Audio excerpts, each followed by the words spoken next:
दोस्तों, क्या आपको गर्दन में दर्द रहता है यानी कि सर्वाइकल स्पॉन्डिलाइटिस है? इसमें जो पहला एक्सरसाइज हमें करना होता है, वह मैं कुर्सी पर बैठा हुआ हूँ।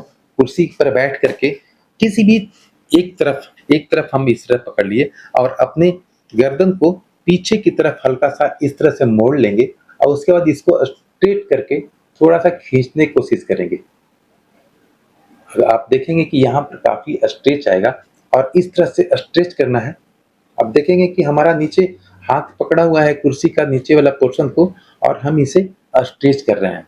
इस तरह से स्ट्रेच करके हम 5 सेकंड तक रोक भी सकते हैं।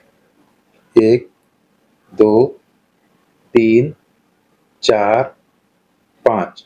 ध्यान रहे कि जो हमारा सर रहेगा बिल्कुल हल्का-सा तिरछा रहेगा और तब हम स्ट्रेच करेंगे। इस तरह से एक बार हो गया। उसी तरह से जब हम एक तरफ से कर लिए ना तो अल्टरनेट हमेशा करना है।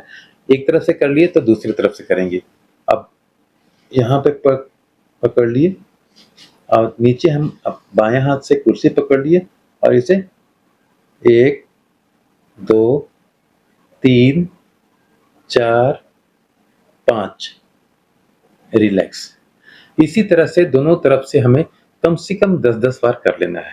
यह तो हो गया 2 एक्सरसाइज। अब हमें तीसरा एक्सरसाइज करने के लिए हम जैसे टेबल पे के पास बैठे हुए हैं, तो अपने केहनी को टेबल पे टिका देंगे, यानी कि इस तरह से हाथ को रखेंगे और उसके बाद अपनी दाढ़ी को इस पे रखेंगे, ताकि हम इसको दबाना चाहें तो नीचे हमारा केहनी जो है दबने नहीं देगा और सर से हम कोशिश करेंगे नीचे दबाने का और इसे रोकने के लिए, ठीक है?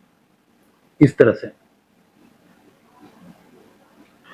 हम सर से पूरा नीचे दबाने की कोशिश कर रहे हैं और ये हाथ हमारा जो है केहनी जो टेबल पर सटा हुआ है, जिसकी वजह से ये दबने नहीं दे रहा है।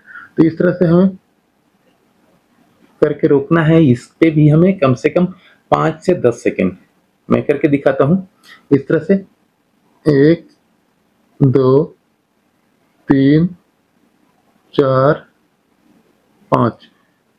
यह 5 सेकंड का हुआ। इसी तरह से हम 5-5 सेकंड का कम से कम 10 रिपीटिशन करेंगे, ठीक है? चौथा एक्सरसाइज करने के लिए ये फोम रोलर है आपके हैं या फिर राउंड वाला पिल्लो जो होता है ना थोड़ा ऊंचा रहे उसका इस्तेमाल कर सकते हैं और अपने गर्दन को नीचे ले जाएंगे बिल्कुल रिलैक्स रूप में।